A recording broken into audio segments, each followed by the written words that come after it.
พื่อช่วยให้หูทั่วถึงชั่วดีสังฆคุณทูลไว้ในชีวิตเพื่อช่วยพิษพ้นทุกข์เป็นสุขีโดยบุญอภิวันอัญชลี สวัสดีโดยการนิรันดร์เทิน10 นิ้วกราบแนบใต้ไหวสาปาระมีธรรมในครูบาอาจารย์พระมหาเถรานุเถระท่านเจ้าคณะพระสังฆาธิการทุกรูปทุกตนขอความสุขความสวัสดีในธรรมะแห่งองค์สมเด็จพระสัมมาสัมพุทธเจ้าจงมีแก่บรรดาสาธุชนท่านผู้ฟังทุกท่านที่ได้มีโอกาสเปิดวิทยุรับฟังรายการเสียงธรรมก่อนรับตาตั้งสถานีวิทยุเพื่อการศึกษาพระพุทธศาสนาและวัฒนธรรม FM ความถี่ 104.50 เมกะเฮิรตซ์เฟซบุ๊กไลฟ์สดส่วนแห่งปรริญญาเอกวัดราชดำเนินรายการบรรยายธรรมะโดยอาตมาภาพพระมหาประสิทธรรมาภินันโทวัดจังกำตำบลมะกอกอำเภอป่าซางจังหวัดลำพูนเผยแผ่ธรรมแนะนำของคณะสงฆ์หน่วยอบรมประชาชนประจำตำบลมะกอกหน่วยเผยแผ่ศีลธรรมของกรมการศาสนากระทรวงวัฒนธรรมเบอร์โทรศัพท์0615476539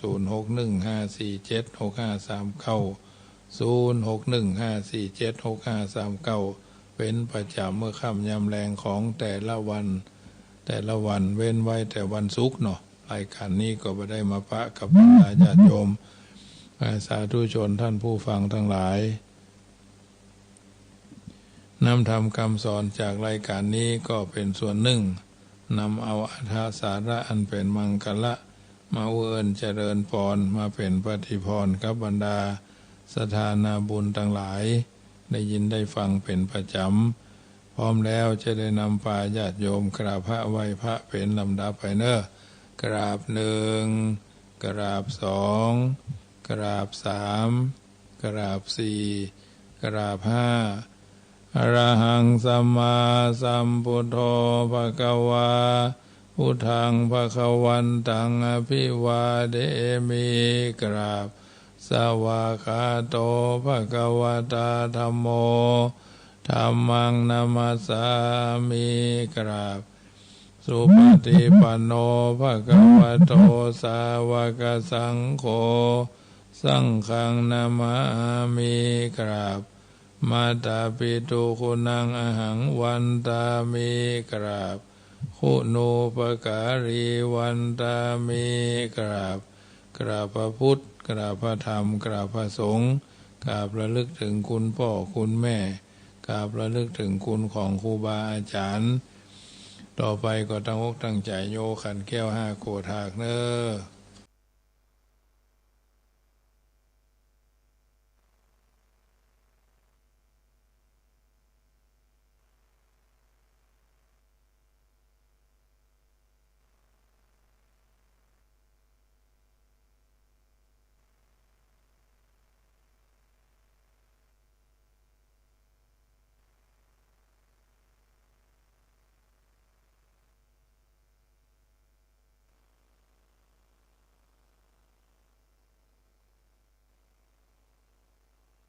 ปัจจุบันเนวาอวิวายาติวาราโหวากายเยนะวาวาจายาวามนาสาวาปะมาตังวาการะวังวากาสิมหาติสวายาตาธรรมังปฏิกโรมาเตสันโนปันเตพุทธาติรัตนะทยังอนุกัมปังอุปาทายาเจยังอาจายโตปฏิกานันโตกัมมันโตสัพพังโตสังฆยติสังวริสามานาภูเนวังกาลิสามาสันจิจโตสังสันจิจโตสังสัพพังโตสังฆมันทุโน นะโมตัสสะภะคะวะโตอะระหะโตสัมมาสัมพุทธัสสะนะโมตัสสะภะคะวะโตอะระหะโตสัมมาสัมพุทธัสสะนะโมตัสสะภะคะวะโตอะระหะโตสัมมาสัมพุทธัสสะพุทธังสรณังกัจฉามิธัมมังสรณังกัจฉามิสังฆังสรณังกัจฉามิ ดุติยัมปิพุทธังสรณังกัจฉามิดุติยัมปิธัมมังสรณังกัจฉามิดุติยัมปิสังฆังสรณังกัจฉามิตติยัมปิพุทธังสรณังกัจฉามิตติยัมปิธัมมังสรณังกัจฉามิตติยัมปิสังฆังสรณังกัจฉามิสรณกัมมนังนะโมตัสสะภะคะวะโตอะระหะโตสัมมาสัมพุทธัสสะนะโมตัสสะภะคะวะโตอะระหะโตสัมมาสัมพุทธัสสะพุทโธสัพพัญญูตญาโนธัมโมโรกุตโรนาวาสังโฆมะคะปะระโตใจเจตังรัตนะทยังเอตัสสะอนุภาเวนะสัพพะอันตรายโยวินาศสันตุโนยัสสานุสรเนนะปิอันตริเกปิปานิโนปฏิธรรมติขจันติภูมิยังวิยาสัพพตาสัพพุปัตตวะจรมาจักขโจราพิสัมภวะขณานานาจมุตตานังปริตานตัมพนามาเหเอวเมสุตังเอกังสมยังภะคะวาสาวัตถิยังวิหารติเจตวันเนอนาถาบินดีกัสสะอาราเมตระโขภะคะวาภิกขุอามันเตสิภิกขโวติภะทันเตติเตภิกขุภะคะวะโตปัญจโสสุงภะคะวาเอตตะโวจาเมตตายะภิกขเวอุตะปุพังภิกขเวเทวาสุรสังฆโมสมุพยุนละโหอโหสีอัตถโขภิกขเวสโกเดวานามินโดเทเวตาวติงเสอามันเตสิสเจมาริสาเทวาสังฆามาคตานังอุปาเชยะพยังวาจัมพิทัตตังวาโรมะหังโสวามะเมวะตัสสมิงสมัยเยทัจจคังอุโรกายะธรรมมังอิโวทัจจคังอุโรกายะตังยัมภวิสติพยังวาจัมพิทัตตังวาโรมะหังโสวาโสปะหิสติโนเจเมทัจจคังอุโรกายะตาอัตตาปัจจปฏิสเดวราจัสสะทัจจคังอุโรกายะตาปัจจปฏิสหิโวเดวราจัสสะทัจจคังอุโรกายะตังยัมภวิสติพยังวาจัมพิทัตตังวาโรมะหังโสวาโสปะหิสติโนเจเมโนเจปัจจปฏิสเดวราจัสสะทัจจคังอุโรกายะตาอัตตาวรุณสะเดวราจัสสะทัจจคังอุโรกายะทาวรุณสะหิโวเดวราจัสสะทัจจคังอุโรกายะตังยัมภวิสติพยังวาจัมพิทัตตังวโรมหังโสวาโสปะหิสติโนเจวรุณสะเดวราจัสสะทัจจคังอุโรกายะทาอัตตาอิสานัสสวะเดวราจัสสะทัจจคังอุโรกายะทาอิสานัสสวะอิสานัสสะหิโวเดวราจัสสะทัจจคังอุโรกายะตังยัมภวิสติพยังวาจัมพิทัตตังวโรมหังโสวาโสปะหิสติติตังโคปนะภิกขเวสักสวะเดวานามินทัสสะทัจจคังอุโรกายะตังปัจจปฏิสเดวราจัสสะทัจจคังอุโรกายะตังยัมวรุณสวะเดวราจัสสะทัจจคังอุโรกายะตังยะอิสานัสสวะเดวราจัสสะทัจจคังอุโรกายะตังยัมภวิสติพยังวาจัมพิทัตตังวโรมหังโสวาโสปะหิเยทาปิโนปิปะหิเยทาตังกิสาเหตุตถาคโตหิภิกขเวเอวังวัฏามิสเจตุมากังภิกขเวอรัญญคตานังวารุขามุราคตานังวาสโกหิภิกขเวเดวานามินโทอวิตราโคอวิตโรโสอวิตโมโหภิรุจัมพีอุตราสีปรายิติอัญญโขภิกขเวเอวังวัฏามิสเจตุมากังภิกขเวอรัญญคตานังวาลูกขามุราคตานังวาสุญญาคลาคตังวาอุปาจยะพยังวาจัมพิทัตตังวาโลมหังโสวาโสปะหิสติโนเจเมทัจจคังอุโรกายะทา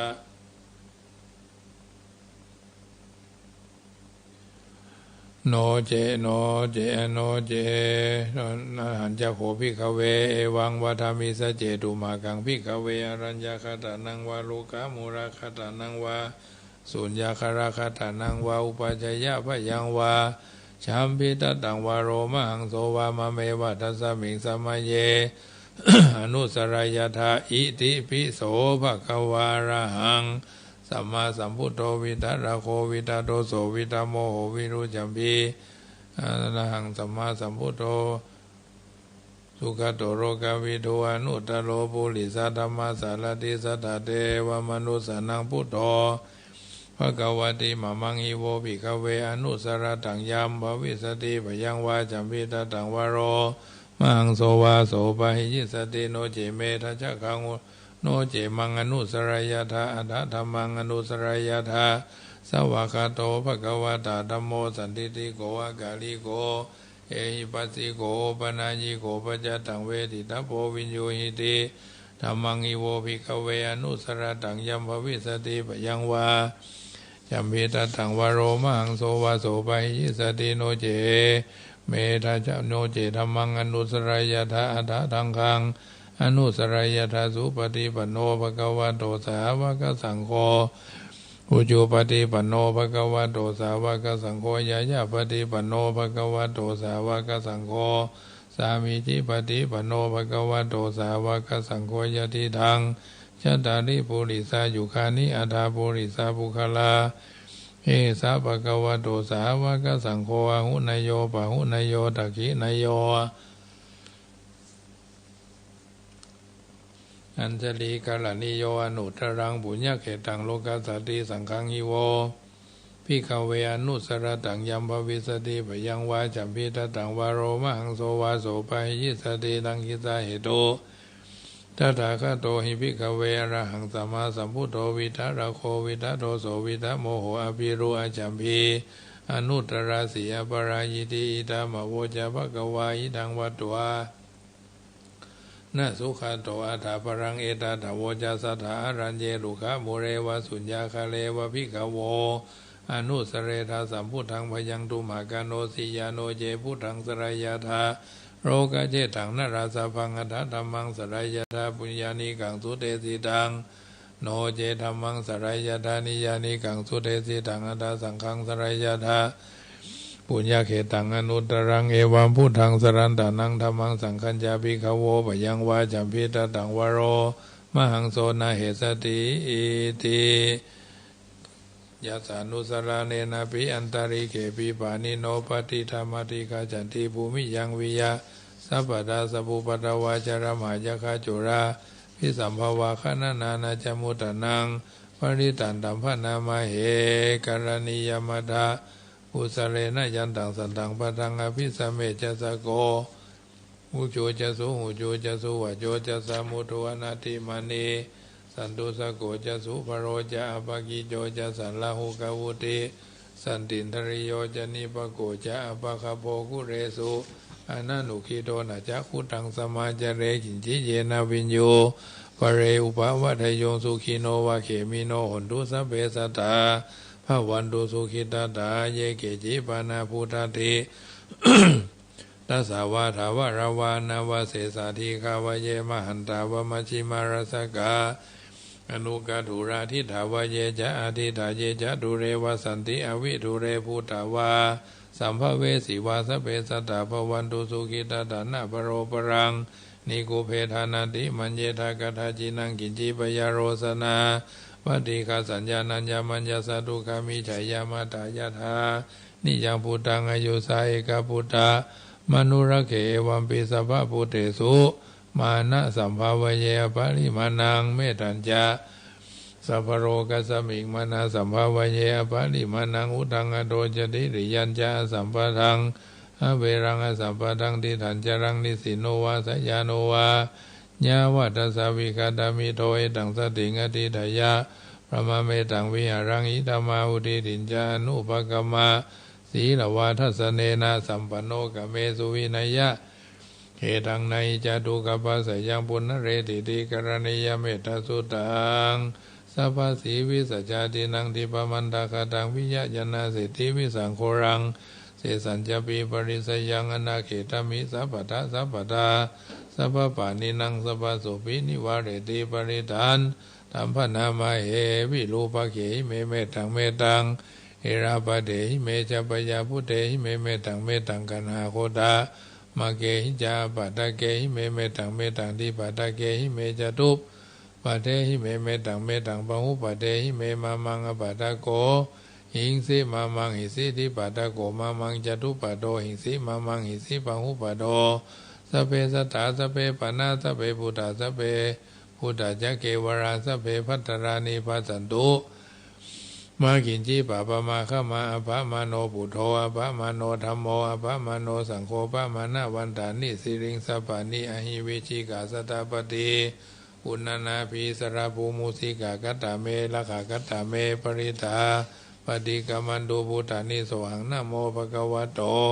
นะโมสัตตานังสัมมาสัมพุทธานังขันธปริตังติปิโสภะคะวะตานาภารมีสัมปันโนตนะอุปปารมีสัมปันโนตนะปรามัทธาปารมีสัมปันโนเมตตาไมตรีกรุณามุทิตาอุเบกขาปารมีสัมปันโนอิติปิโสภะคะวะศีลปารมี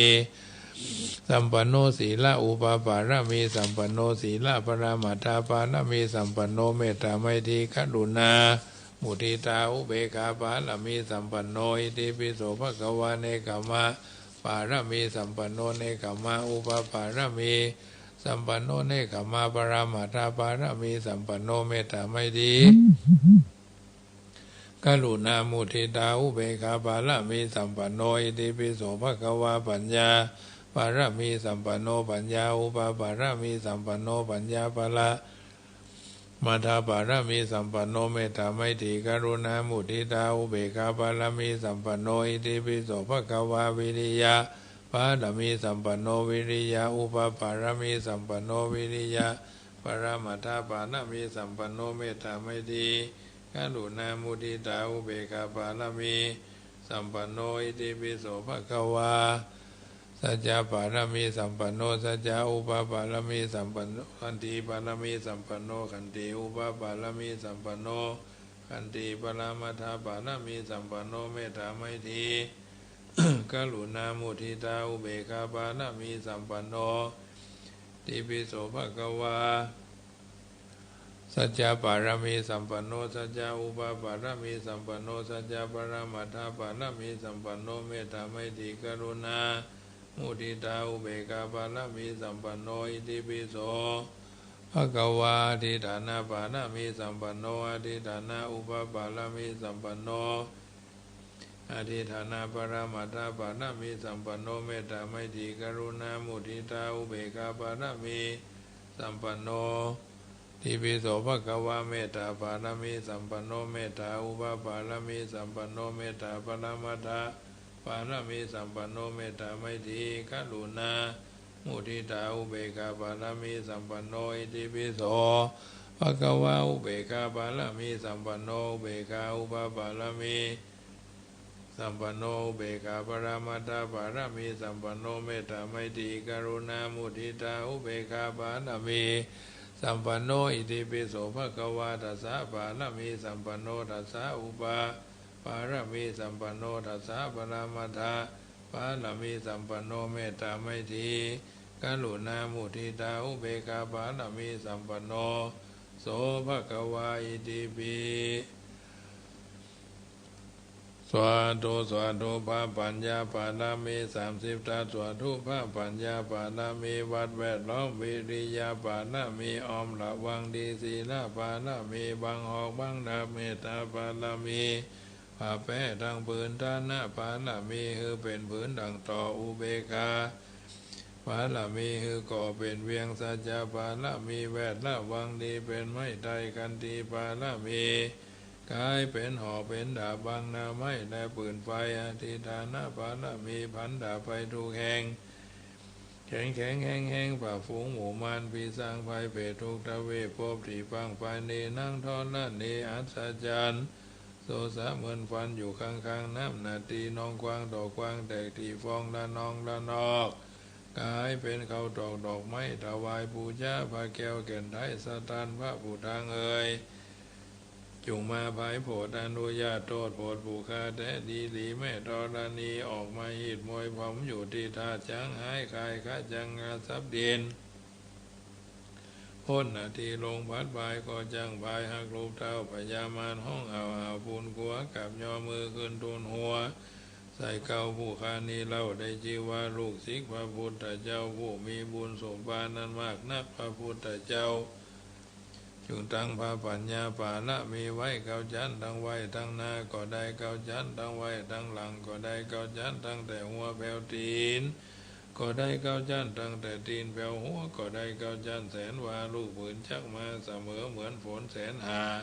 ก็บ่มีมาจากใครใดข้าพเจ้าเลยได้ชื่อว่าพุทธกุณังธรรมกุณัง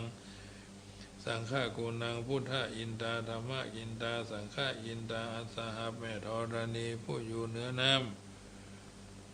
ผู้อยู่คำแผ่นดินกันคาได้ระลึกเกิดถึงหาคุณพ่อคุณแม่คุณครูบาอาจารย์คุณพระแก้วเจ้าทั้งสามประการคือคุณพระพุทธคุณพระธรรมคุณพระสงฆ์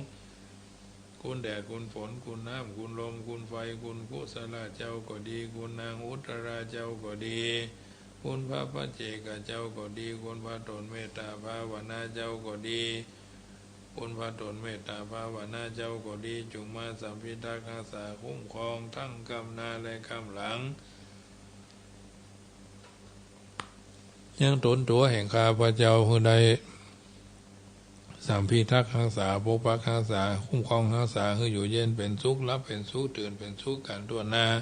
รับก็ขอให้ได้เงินหมื่นตื่นก็ขอได้เงินแสนของแขนขอให้ได้เงินกำเงินด้านสุขสำราญปานใจปราศจากทุกโศกโรคภัยในตนนอกตนนั่นจงจักมีเตียงแท้ดีลีแด่เตออิตังตานากัมมังนิพพานาปัจจโยตุโนนิจังอิตังศีลกัมมังนิพพานาปัจจโยตุโนนิจังอิตังภาวนากัมมังนิพพานาปัจจโยโอตุโนนิจังเอาละสถานาบุญทุกคนทุกท่านได้ยินได้ฟังการสังวาสสวดที่ยายพุทธคุณธรรมคุณเป็นที่เรียบร้อยต่อไปก็จะอู้ธรรมะเป็นปฏิพรให้ญาติโยมสาธุชนได้ยินได้ฟังเนาะก่อนจะอู้ธรรมะขอแจ้งข่าวสารงานบุญเนาะที่วัดจังกำก็จะมีการเพ็กตุเจ้าในวันที่6 เมษายนเนี่ยที่จะถึงเป็นวันจักรีบรมราชวงศ์นะจักรีก็คือราชวงศ์จักรีมาถึงรัชกาลที่10รัชกาลที่1พระพุทธยอดฟ้าจุฬาโลกเนาะรัชกาลที่2ก็พระพุทธเลิศราชนภาลัย3ก็พระพุทธนั่งเก้าเจ้าอยู่หัว4ก็พระจุลจอมเก้าเจ้าอยู่หัวพระ4พระจอมเก้าเจ้าอยู่หัว5ก็พระจุลจอมเก้าเจ้าอยู่หัวเนาะ6ก็พระปกเก้า7ก็พระมงคุฎเก้า7ก็พระปกเก้า8ก็นันทมหิดล9ก็พระภูมิพลอดุลยเดชมหาราช10ก็พระวชิรเกล้าเจ้าอยู่หัว10ราชการเขาได้จุจอดรอดถึงมาตั้งแต่รัชกาลที่9เนาะจำความได้เกิดท้องพ่อท้องแม่มาก็จำได้ว่า2507บัดนี้ก็อายุจุจอดรอดถึงก็60 ปีจำกำลังจะเดินมากำลังจะจากเขาไปเนาะภาระหน้าที่การงานก็ถือว่าเกินคนเกินร้อยไปละถ้าเป็นเวลาก็50 ปีก็บ่าย3 โมงเนาะ60 ปีก็บ่าย4 โมง70 ปีก็5 โมง80 ปีก็6 โมง90 ปีก็ทุ่มไป100ก็2 ทุ่ม3 ทุ่มก็ไปตามลำดับเมื่อยังบ่ถึงก็ทำวันนี้ให้ดีไม่ต้องไปรอฟ้าสดใสห่วงและกำลังใจอยู่ที่ตัวเฮานั่นแหละอายุมา50-60แล้วก็ควรจะเริ่มปลดปล่อยแล้วก็ปล่อยวางไผก็ถึงช่วยไผบ่ได้พ่อมันไปยกแก้วกาแฟมาให้หน่อยรอนี่ก็ได้อยู่พ่อมันหดน้ำดอกอันนี้ก็ได้อยู่แต่ถ้าเลยนั้นไม่ได้นะฉะนั้นบางอย่างต้องช่วยเหลือตัวเก่าเขาจะไปเนี่ยเพะพระอย่างเราอ่อนมันก็ไม่ได้เนาะข้าราชการเจ้าบ้านในเพิ่นเกษียณอายุ60อาจจะได้ฟรี6 เดือน7 เดือนก็แล้วแต่ทุเจ้าใน80กว่าลูกป้อมใบละ4 ขานั่งรถเข็นนะเป็นมหะญาติโยมทั้งหลายเพราะฉะนั้นถ้าเป็นไปได้ก็ถ้า60นี่ก็ถือว่าดีละญาติโยมทั้งหลายหน้าที่บางอย่างก็ต้องอย่าให้กระจุกนะทำงานทุกชนิดอย่าให้กระจุกให้กระจายนะกระจายไปต่อคนรุ่นหลังรุ่นต่อรุ่นก็จะทำให้การดำเนินชีวิตกินทานหยาดน้ำนี่ก็เหมือนกันเราจะตั้งข้อสังเกตว่าบางเถื่อบางครั้งในวัดบางวัดหลวงพ่อเจ้าอาวาสรูปที่เพิ่นดำรงสมณเพศอยู่ก็เป็นพระครูพอหลวงพ่อมรณภาพ โอ้เสาะหาตุหาผ้ากันวุ่นวายทุเจ้าอยู่ก็หู้ใจเนี่ยจะได้ล่าตามล่าทุเจ้าที่อยู่ก็มาเอาไปเอาทุเจ้าวัดอื่นมานะซึ่งก็เป็นเรื่องยิ่งวัดบางวัดมีผลประโยชน์ซ้ำให้เป็นเรื่องเป็นราวเดือดร้อนห้อนใจอย่างเช่นวัดบางคลาน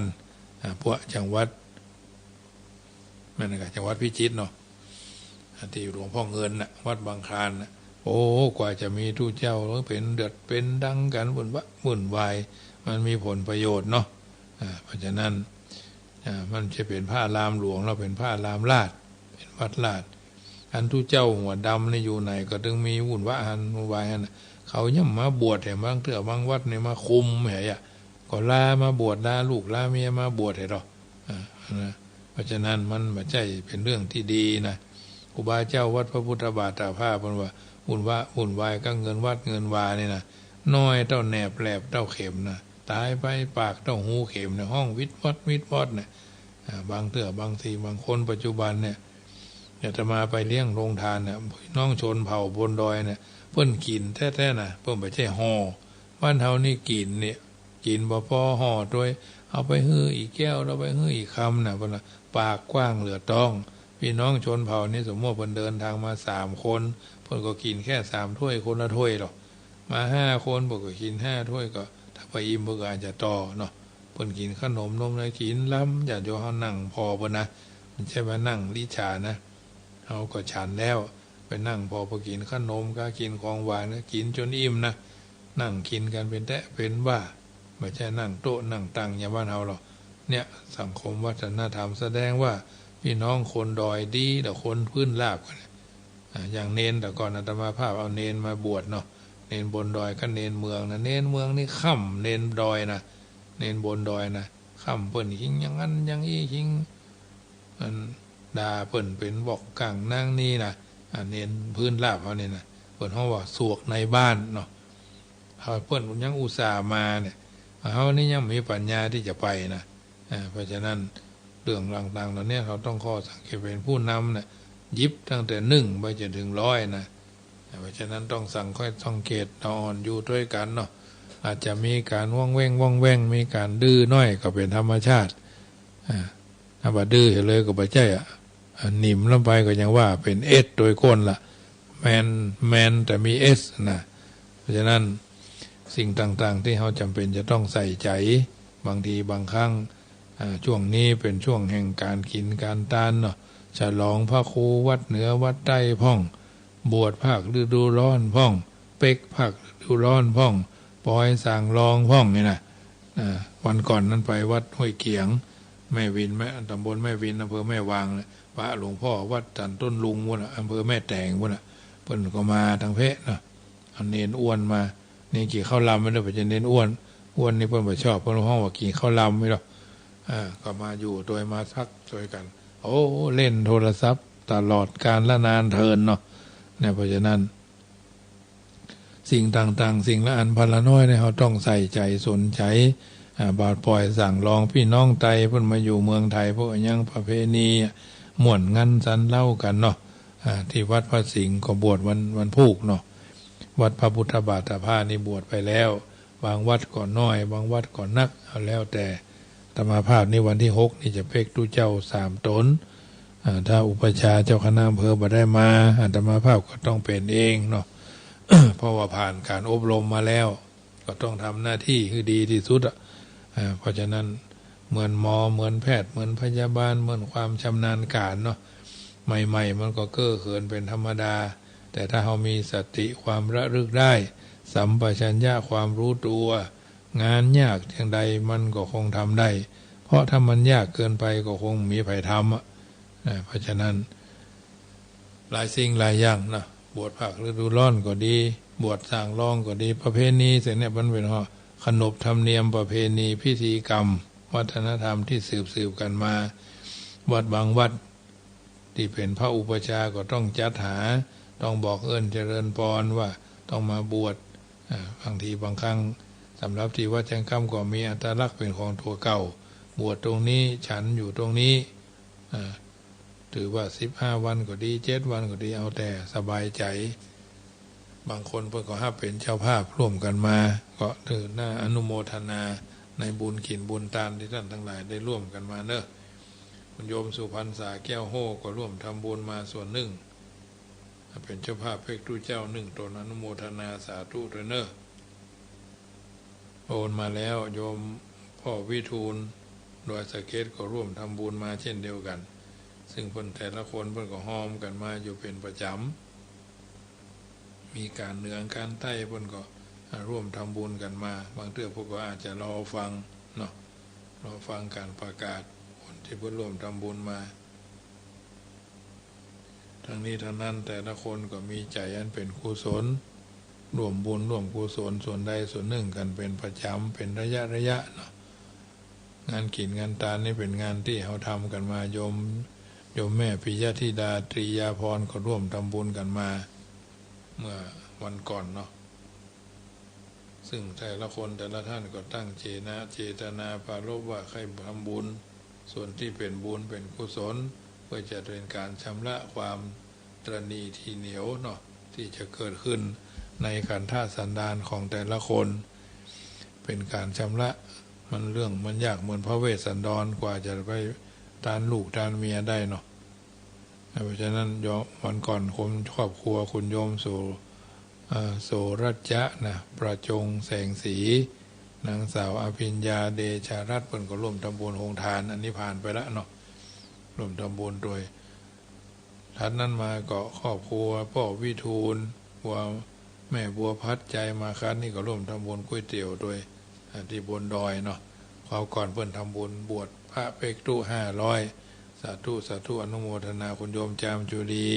ก็ร่วมทำบุญโฮงทานก๋วยเตี๋ยว200เนาะโยมนันทนาหารสงครามบ้านใจสถานละปูนก็ร่วมทำบุญมาวันนั้นมาแถม500 บาทก๋วยเตี๋ยวเนาะอันนี้ก็ผ่านไปด้วยดีส่วนงานทำบุญบรรพชาหรือผสมบทนั่นก็มาเป็นระยะพี่น้องแม่แรงท่านหนึ่งโยมมลีวันเจริญโยมมลีวันหอยแก้วร่วมทำบุญ1,000 บาทเพื่อนของโยมมลีวันร่วมทำบุญแถม1,100 บาทเนาะอันนี้น้ำดื่มจัดซื้อน้ำเปล่าหรือน้ำเปล่านี่ก็แจ้งให้ทราบเป็นระยะบางทีบางครั้งท่านอาจจะมีโอกาสได้ทำบุญเนาะหรือบางคนสตางค์3,000นี่ก็ยากนะแกท่านมาก็ร่วมทำบุญเป็นเจ้าภาพกองทุนเนาะกองทุนเข้าล้นบาทกองทุนนั้น109 บาทอันนี้ก็อนุโมทนาเนอะที่ธนาคารกรุงไทยก็ได้7980021,894หรือพร้อมเพย์ก็ได้0615476539บางท่านก็ให้ทำบุญ1,000-2,000ก็ได้ใบอนุโมทนาบัดเดียวมันสแกนกันได้เนาะสแกน QR โค้ดได้ธนาคารกสิกรไทยนั่นนะสำหรับที่วัดจังกรรมหรือใครทำบุญทางวัดก็ได้ออกใบอนุโมทนาให้คนที่เพิ่นทำบุญตั้งแต่500ขึ้นไปเนาะอันนี้มีเลขเพิ่นห้องว่าเลขที่กรมที่สัมภากรอำเภอเพิ่นได้ออกคือแต่ละวัดใบอนุโมทนารุ่นใหม่มันอาตมาภาพนี้พิมพ์เอาเนาะพิมพ์เป็นการเฉพาะสำหรับที่วัดจังกรรมนี่เป็นใบอนุโมทนาที่พิมพ์สำเร็จพิมพ์ตั้งแต่ปี2559ละ2559พิมพ์ไว้อย่างละ500เนาะก็เมินนะแกก็ใกล้จะหมดละเนาะเนี่ยเขาทำไว้เขาไปเอาแบบอย่างแบบฉบับอัตลักษณ์มาเป็นเครื่องมาเป็นเครื่องชี้วัดความสามารถของเขาเนาะเป็นคนใฝ่ใจสนใจตั้งใจทุกชนิดทุกแขนงไม่ง่ายเสียจนเกินไปไม่ยากเสียจนเกินไปพอดีเนาะถ้ายากล้ำไปก็คงมีไผที่ทำงานได้ถ้าสะดวกนักมากง่ายล้ำไปก็มีไผที่จะทำงานจี้เอาใจเอามันก็เป็นเรื่องที่น่าคิดเจรณาฉะนั้นบุญบารมีที่เราสามารถสรรสร้างได้ก็เป็นบุญบารมีที่เราได้ร่วมกันโดยระยะมาตั้งแต่ต้นเนาะบางทีบางครั้งเราบ่ได้มาทำบุญทางเพศก็ทำบุญทางบัดใกล้บ้านก็ได้ช่วงที่ภาคฤดูร้อนบางวัดก็มีหลายบางวัดก็มีน้อยก็แล้วแต่ส่วนวันที่วัดเจ็ดลินก็จะมีงานทำบุญเหมือนกันเกี่ยวกับเจดีย์ทรายเนาะ ซึ่งท่านก็ได้ยุดมาหลายปีนี้ก็คงจะทำหันใดเพิ่นออกเฟซออกไลน์ก่อนอนุโมทนาเนอะหลายวัดเพิ่นก็ไปห่วมกินห่วมต้านเหนือใต้ไข่ไก่ก็ขอบุญกุศลจากการกระทำบำเพ็ญให้เป็นไปเนอะสิ่งที่ดีที่งามที่เหมาะที่ควรก็เป็นอารยธรรมที่ควรจะอนุรักษ์สืบต่อสืบสาวยาวกว้างกันไปตามลำดับถ้าเอามาช่วยกันแล้วสังคมเราก็บ่ค่อยจะเพิ่นว่าสังคมถ้ามีการเสียสละสังคมนั้นก็เกิดความร่มเย็นสังคมใดถ้าว่าหันแก่ตัวก็ยังว่านั่นไปทางหน้าแล้วนะไปทางหน้าไปต่อไม่ได้นะสมัยนี้เพิ่นว่าไปต่อไม่ได้แต่ถ้าเราใส่ใจสนใจตั้งใจซึ่งกันและกันพอเพิ่นว่ามองดูศีลให้เข้าใจชีวิตและรู้จักที่จะมีชีวิตอยู่อย่างดีศีลห้าก็ดีศีลแปดก็ดีจะเห็นว่าตอนที่อยู่ในศีลห้านั้นว่ามีการห้ามในเรื่องดนตรีฟ้อนรำขับร้องเชิญตามสบายแต่มีจุดอ้างอิงสำคัญเหมือนเตือนให้เราแนะนำไว้อย่างหนึ่งก็คือท่านชี้แนวทางไว้ว่าขณะที่เรายังหาความสุขจากเรื่องเพลงเรื่องดนตรีการละเล่นสนุกสนานนั่นบันเทิงอยู่เนี่ยถ้าจะให้ดีขอให้มันเป็นเรื่องราวกิจกรรมที่น้อมนำคนมาสู่กุศลสู่ปัญญาพุทธเจ้าเมื่อมีเหตุการณ์เหมาะที่เคยทรงแต่งเพลงให้คนเอาไปขับร้องดึงคนเข้าสู่ธรรมสู่ปัญญาก็จึงควรย้ำกันไว้และหูจักจัดใช้ให้เป็นประโยชน์บอกให้กันว่าสำหรับชาวบ้านเนี่ยดนตรีเพลงร้องรำอย่างทำนองนั้นใช้ได้ในระดับศีลห้าบ่ได้พิษอย่างอย่าไปเป็นปฏิปักษ์อย่าไปคัดอย่าไปเสียศีลห้าก็บ่ต้องไปวุ่นอย่างนักก็บ่ต้องไปเถียงกันโดยพระพุทธศาสนาเราเนี่ยมองหันคนต่างตามหลักการพัฒนาในเวลาหนึ่งนี้มนุษย์ทั้งหลายอยู่ในระดับการพัฒนาต่างๆกันไปบ่ใช่พอไว้ว่าต้องเป็นแบบนั้นแบบนี้อย่างนั้นอย่างนี้ทีเดียวกันตามใจตัวเด็ดขาดขอเพียงว่าแต่ละคนนั้นๆก็อยู่เพื่อเมื่ออยู่ในการพัฒนานั้นได้ก็อย่าไปปล่อยตัวว่ายวนจมอยู่แค่ในขณะนั้นในชั้นนั้นแต่ขอให้ไม่มีความประมาทก้าวไปในการพัฒนาชีวิตสูงขึ้นต่อไปสำหรับชาวบ้านก็คือคฤหัสถ์หรือคนครองเรือนทั่วๆไปชีวิตของเขาเอาแต่อยู่ในศีลห้าบ่ได้เบียดเบียนกันให้สังคมมั่นคงอยู่กันดีก็จะเป็นโอกาสให้หมู่เขานั้นแต่ละคนเลือกที่จะพัฒนาตนได้ต่อไปนี่เป็นหลักพื้นฐานอยู่แค่นี้ทีนี้ในเรื่องของการสนุกสนานบันเทิงหาความสุขจากวัตถุและกิจกรรมเนื่องด้วยกามคุณนั่นเราจะฟ้อนรำขับร้องก็มีการละเล่นดนตรีอย่างก็เรื่องของเขาแต่เราควรเกื้อได้ในแง่ที่ว่าทำอย่างใดจะให้เขาใจสิ่งเหล่านี้เป็นเครื่องมือเตือนจิตจูงใจให้คติที่น้อมนำเข้ามาสู่ธรรมสู่ความดีงามอย่าให้เป็นเพลงดนตรีการละเล่นจวนให้เสียศีลไร้ธรรม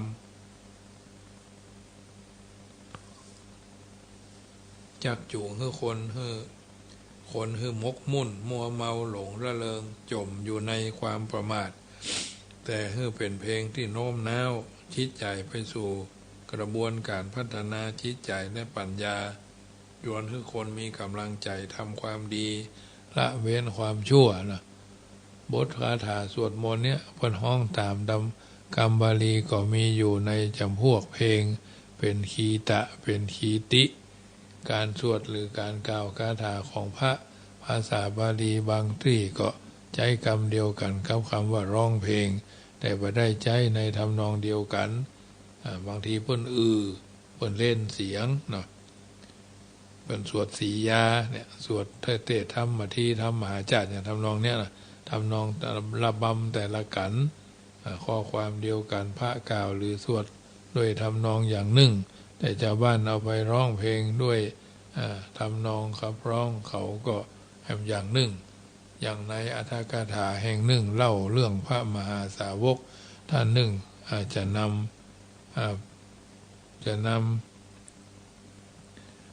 พระคาถาที่พุทธเจ้าตรัสไปกล่าวซ้ำท่านเขียนบอกว่าภควตาคีตังอนุคายิสสังนะภควตาคีตังอนุคายิสสังถ้าแปลอย่างภาษาชาวบ้านบอกว่าข้าพเจ้าจะขับร้องตามซึ่งธรรมที่พระพุทธเจ้าทรงขับร้องไว้แล้วข้อสำคัญอยู่ที่ว่าข้อความที่พุทธเจ้าตรัสและที่พระสวดนั้นเป็นเรื่องธรรมเป็นเรื่องที่ดีงามเนาะเป็นเรื่องที่ดีงามเพราะฉะนั้นเพลงของชาวบ้านถ้าจะฮือดีก็ควรพยายามอย่าฮือเป็นเพลงที่ชักจูงจิตใจฮือคนลุ่มหลงมัวเมาประมาทนะฮือตกต่ำย่ำยอบย่ำฮือตกต่ำยอบย่ำเอาแต่เพลงนี้มาเป็นเครื่องมือในการสรรสร้างสิ่งที่เป็นมังกรกับตัวกับตนเป็นลำดับไป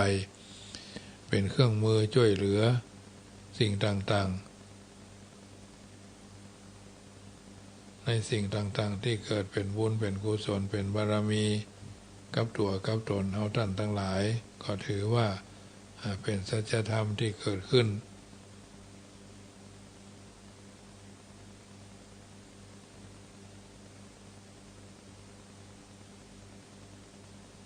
ในแต่ละครั้งก็ถือว่าเป็นสัจธรรมที่จะต้องสร้างพัฒนาการไปเรื่อยๆเพราะฉะนั้นเราท่านทั้งหลายในฐานะที่อยู่ในสังคมแห่งการอยู่ร่วมถ้าบ่ฝึกถ้าบ่ฮัดถ้าบ่คัดถ้าบ่เกลาก็จะทำให้เกิดเป็นสิ่งที่บดีบางามด้วยประการทั้งปวงฉะนั้นญาติโยมสาธุชนท่านผู้ฟังทั้งหลายต้องหู้เต่าเอาไว้กันหู้ตันเอาไว้แก่ถ้าบ่ฝึกไว้ได้แต่บำเรอตาหันรูปก็ม่วนหูดังดมกลิ่นก็หอมหูได้ยินเสียงก็ม่วนนะลิ้นลิ้มรสก็ล้ำตาหูจมูกลิ้นกายใจนะจนต้องเพิ่งพาขึ้นไปกับสิ่งเสพปนเปื้อเหล่านั้นสักถึงวันหนึ่งวาระมาถึงเอาก็เท่าชะแลแก่ชรากำลังวังชาก็ถดถอยล่นหรือว่าหรือโวยกว่านั้นอาจจะเจ็บป่วยเป็นโรคหั่นโรคนี่คนเราเนี่ยมาอยู่สุขสบายไม่ค่อยถามหาหมออย่างการสร้างบารมีกับตัวกับตนสร้างกุศลความดีนะยามอยู่สุขสบายไม่ค่อยทำบุญสุนทรทานไม่ค่อยถามหาตุหาพระใกล้จะมรณะเสาะหากระพระกตุเนี่ยมันนึงมีวันนี้มีคนมาสืบชะตา3 รายประมาณ10 กว่าคนเนาะโอ้แต่ละคนก็สวกเต้ามาก็มีเฟือกันมาก็มีล้วนแล้วแต่กลางเหลืองทั้งนั้นถ้ากลางบ่เหลืองก็ตึงมานะยามหนุ่มพระการหงเล่ายามเท่าพระการหงยาใกล้จักมรณาพระกันที่ลงนอนยาวเนี่ยพระกันที่ลงนอนยาวนึงพระกันได้กะเป็นหมู่เป็นจุ่มเลยเพราะฉะนั้นญาติโยมสาธุชนท่านผู้ฟังทั้งหลายรายการเสียงธรรมรายการเสียงธรรม นำสุขก็ดีรายการเสียงธรรมก่อนรับตาก็ดีรายการเสียงธรรมะในชีวิตประจำวันก็ดีเป็นสัจธรรมเป็นน้ำธรรมคำสอนที่นำมาอุ้เอิญเจริญปอนเปรียบเปรยเปรียบเทียบเป็นต้นแบบเป็นแบบฉบับแบบแผนแบบฉบับที่จะนำไปเป็นข้อพิจารณาทุกสิ่งทุกอย่างก่อนจะรับไปไฟต้องการก่อนจะรับไปปฏิบัติต้องคิดให้ควรเหี่ยก่อนนิสัมมะการนังไสยโยถึงจะหู้จึงจะเข้าใจในสิ่งต่างๆต่างๆเหล่านี้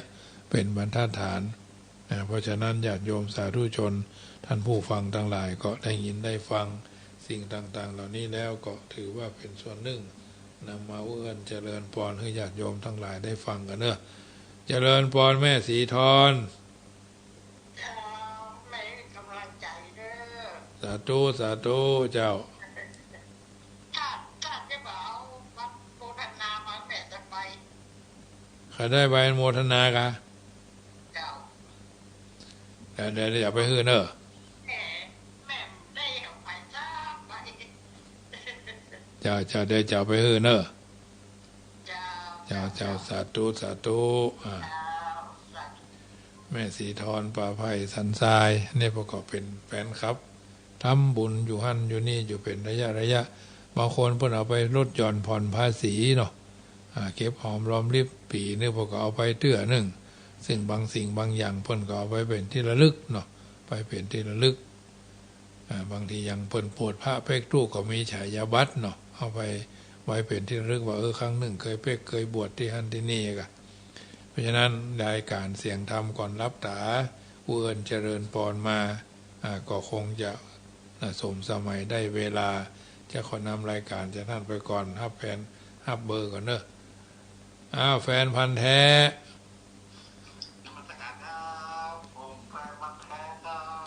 เจริญพรจะได้ไป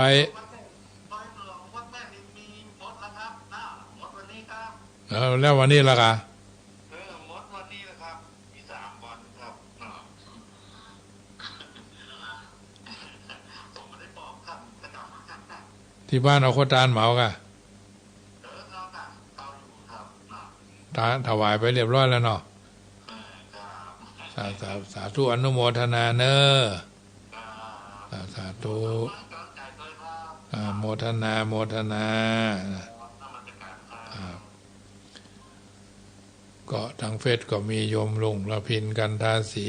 แม่หมอมันธนาโยมแม่จีรพันธ์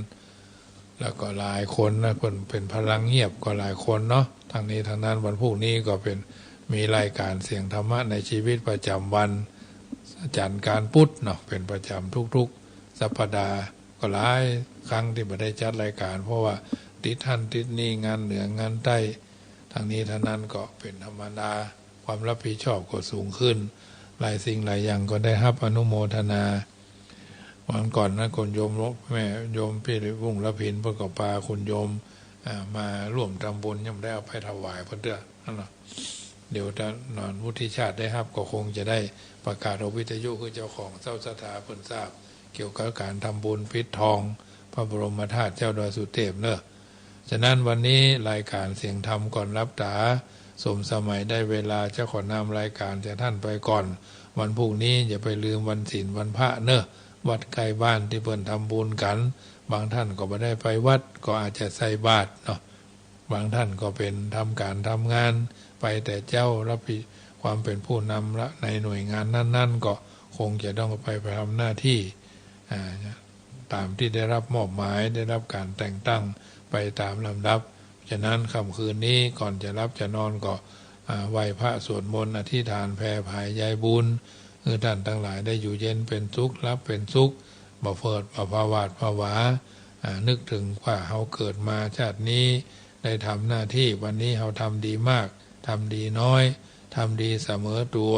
หรือไม่มีความดีเลยเพิ่นของวันนิสัมมะการนังไสยโยใคร่ควรทุกวันก่อนรับก่อนนอนไหว้พระอธิษฐานจิตแผ่ภายยายบุญก็จะได้สุขสบายกันทั่วหน้าท้ายที่สุดนี้รัตนัตตยานุภาเวนะรัตนัตตยะเตจาสาพุทโธบังซ้ายธัมโมบังขวาสังโฆบังกายาอะระหังบังเกสาอะระหังพุทโธนะโมพุทธายะอายุวันโนสุขังปะลังขอเจริญพรอนาคามีดูบ้างเทวีไม่มีพลาดพลั้งวิสัชนาอดีตสามี